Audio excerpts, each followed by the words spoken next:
நாவுக்கு சொல்லுங்க, லா தத்தகல்லம் அலா அஹத், ஒருவனை பத்தியும் பேசாத, யாரை பத்தியும் தீர்ப்பு கொடுக்காத, யாரை பற்றியும் அவர் இல்லாத சபையில பேசாத, யாரை பத்தியும் அவதூறுகள் பேசாத, யாரை பத்தியுடைய நினைவுகளையும் தவறான நினைவுகளையும் உள்ளத்துல கொண்டு வராத.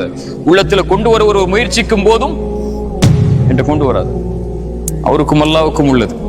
அறிவுரை செய்யணுமா, தனிப்பட்ட முறையில் அழைச்சு அறிவுரை செஞ்சு கொள். தவற திருத்துறதுக்கு வழியை கொடு. அவர் இடத்துல கண்ணியமா நடந்து கொள் என்று அவனுடைய மானத்தை திருப்பி விடுவாரோ அல்லாஹ் அவருடைய முகத்தின் நரகத்திலிருந்து 70 ஆண்டுகள் திருப்புறான். அதை நம்மளுடைய நாவுக்கும் உள்ளத்துக்கும் சொல்லி கொடுக்கணும். அறிவுரைகளை மக்கள் முன்னாடி சொல்லாதீங்க. ஒருவருக்கு நீங்க அறிவுரை சொல்லணும்னா, தனிப்பட்ட ஒரு நபரை கை காட்டி அறிவுரை சொல்லணும்னா, ரசூலுல்லாஹி ஸல்லல்லாஹு அலைஹி வஸல்லம் என்னைக்கும் மக்கள் முன்னாடி அவருடைய பெயரை பயன்படுத்தி ரசூலுல்லாஹ் அறிவுரை சொல்லல.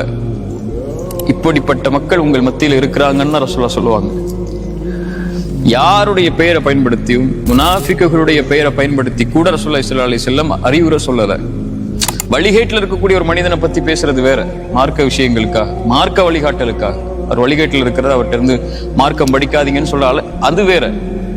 ஆனா தவற சுட்டி காட்டும் போது, இந்த மாதிரி இந்த கப்பல் வந்து இப்படி செய்யறாங்க, இது மார்க்கத்துக்கு முரணானதுன்னு சொல்றது மார்க்கம் அனுமதிக்காது. மக்கள் மத்தியில பொது தளத்துல வந்து அந்த அறிவுரையை அவங்க இடத்துல நீங்க தனிப்பட்ட முறையில தான் சொல்லணும். நான் சொல்லி பார்த்துட்டேன் கேட்கல, அவங்க திமிரா பேசுறாங்கன்னா அது உங்க வேலை இல்லை.